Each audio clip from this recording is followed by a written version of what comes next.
Bihar gang ঢুকে পড়েছে বাংলায় এবং সেই বিহার গ্যাংকে শেষ পর্যন্ত হাওড়া সিটি পুলিশের গোয়েন্দারা ওঁত পেতে গ্রেফতারটা করলো। জায়গাটার নাম সাঁকরাইল। এদের কারবার কী ছিল? এরা পাটনা, নালন্দা সমস্ত জায়গায় বিভিন্ন জায়গায় ডাকাতি করে এবার বিহার পুলিশ তাদের খুঁজছে। ফলত তারা সেফ প্যাসেজের জন্য গা ঢাকা দিয়ে বরাবরের অভ্যেসের মতো এই পশ্চিমবঙ্গকে বেছে নিল। কিন্তু তারা জানতো না জানি না যে এই পশ্চিমবঙ্গে এখন মমতার শাসন নয়, এই পশ্চিমবঙ্গে এখন বিজেপির শাসন। ফলত শেষ পর্যন্ত তারা ধরা পড়ল। তাদের টার্গেট কী ছিল জানেন? তাদের টার্গেট ছিল হাওড়া এবং কলকাতার একাধিক সোনার দোকান আচমকা রেড করে সমস্ত ডাকাতি করে সেখান থেকে বেরিয়ে যাওয়া এবং বেরিয়ে গিয়ে অন্য কোনো রাজ্যে পৌঁছে যাওয়া।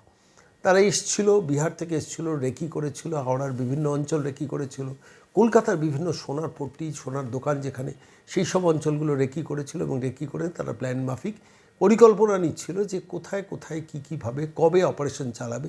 একটা অপারেশন চালিয়ে, ধরুন হাওড়ায় রয়েছে, একটা অপারেশন চালিয়ে তারা অন্য রাজ্যে চলে যাবে, আবার চলে আসবে, কলকাতায় অপারেশন চালিয়ে আবার হয়তো চলে যাবে পুলিশের চোখে ধুলো দিতে। কিন্তু এবারের পুলিশ অত্যন্ত সতর্ক। ফলত হাওড়া সিটি পুলিশের গোয়েন্দারা পাকড়াও করলো এই 6 জন গোয়েন্দাকে, যাদের কথা বলছি, যাদের নাম এই 6 জন ডাকাতকে প্র্যাকটিক্যালি গ্রেফতার করলো।